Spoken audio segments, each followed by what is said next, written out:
What I would like to do today is give everyone a chance to meet one of the special guests that will be with me at Jenny's and also will be present at the Harmony Project for the conversation, Navigating Life with Disabilities. Janae, how you feeling? I'm feeling good. Good, good. Feeling good. Good. Could you just take a moment to introduce yourself? Tell us a little bit about what you do, what you're a part of, and some of the things you're involved in. Well, my name is Janae Miller. I'm a Columbus, Ohio native, born and raised here. I'm involved in a variety of things, Harmony Project being one of them. I work here part-time to help run one of Harmony's oldest outreach programs called Community Arts.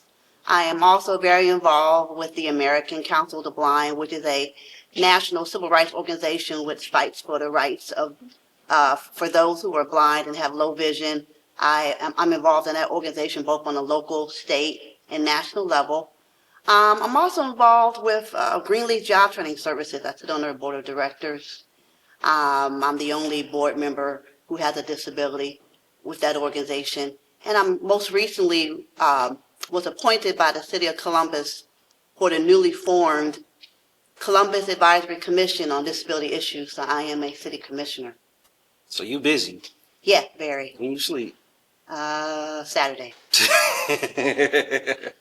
Cool. Maybe Saturday.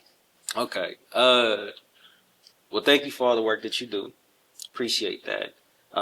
What I would like to discuss is one, how everything came together. Throughout the years, periodically, I would see Janae post something on social media. And after reading the post she would post, I thought a little bit deeper about how I engage with anyone that deals with navigating life with a disability. It's very simple to observe, but what does it look like to engage and have a deeper understanding? And I give Janae a lot of credit for helping me think about that on a deeper level. And she is the inspiration for me wanting to have the conversation, navigating life with disabilities. And Janae, the next question I have for you is, what makes you want to advocate so much? Because I know that you may have had your own challenges. You may have the things that you're going through in life that you want to deal with and address. What makes you want to stand up and advocate for others? Because as I've been in my life, and it started in college, and because that's when my eyesight really began to change. Just a little background. I was I was a person who wore glasses as a kid. I wore a hearing aid in one ear. I was diagnosed with glaucoma when I was 11, and my eyesight started to disappear between 12 and 22. But when I came out of college and the reality started to sit in that, okay, now I'm blind, I have a hearing impairment as well, and I got my first job and then tried to advance within that job, that's when the discrimination part of it started to sink in. When I started looking around at all of my friends that I grew up with, whether it was in grade school, middle school, or high school, or even in college, and I started listening to their challenges and their struggles, not just looking at just my own, I said, who's out here speaking for us? Who's out here letting people know that we exist and that we have the ability, especially as technology begin to change and the wave of things such as screen readers, text to speech, and other devices. You know, we have the tools to be able to do things, and we've always had the tools even throughout history as I begin to do my research and study. And I said, and I know that not everybody has the personality and has the gumption to want to speak. And since I did go to school for broadcasting and had a radio show, I'm not afraid to be a mouthpiece. And so why not do that for those who may not have the confidence to speak for themselves or know how?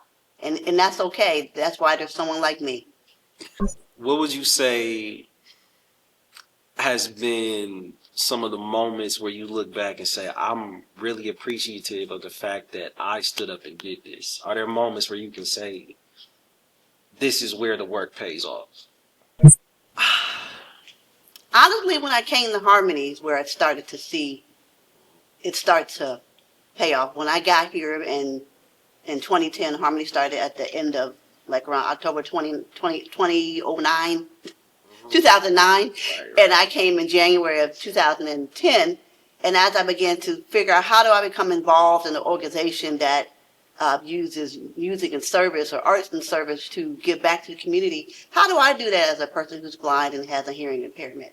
How do I give? And David gave me the opportunity to start using my voice to come and talk to the young people about my journey of growing up and being picked on, but they called it bullying back these days, but back then it was called being teased and picked on. And that began for me to open up the door to even see myself and see my ability to use my voice in a way that I I kind of have always done because I've always been a public speaker. Been doing that since I was a kid, growing up in church, going to different summer camps, and having to try to get kids to understand you can't be mean to me just because I'm different.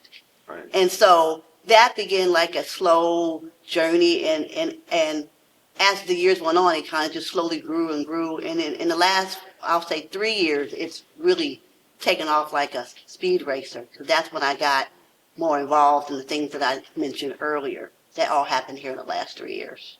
Mm. But I've always been a voice before that, but it's taken off in lightning speed recently. The first time I saw you, you were on stage singing. Well, yeah. Yeah. Yeah, I do have a musical background. Nah, I was in shock. I said, "My goodness." But no, I'm thankful that you use your voice musically and for advocacy. For someone that has a disability, what is it like to find a space where the people communicate, listen, engage, and provide that space for you? It's very challenging because just the way our society is set up, when you don't have the knowledge or you're ignorant to the fact, you tend to say things that I just kind of wonder sometimes, did you use your brain today?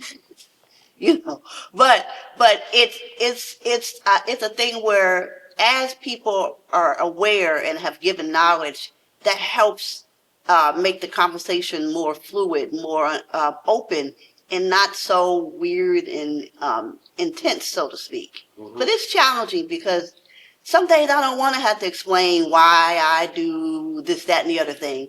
Sometimes I just want to come in and be. But so much of my life I had to explain, and it gets tiring at times, but not tiring enough that I want to give up. But it's tiring. It's stressful sometimes. What would you say is the proper way someone could engage with you? Well, there's a couple quick things I'll share. When you approach anybody that is blind or deafblind, which is the technical term for someone that has a combined vision and hearing loss, you want to come up to them and touch their arm gently or their shoulder so that they know that you're there. But depending on the degree of their blindness and their hearing loss, they're not going to know that you're there.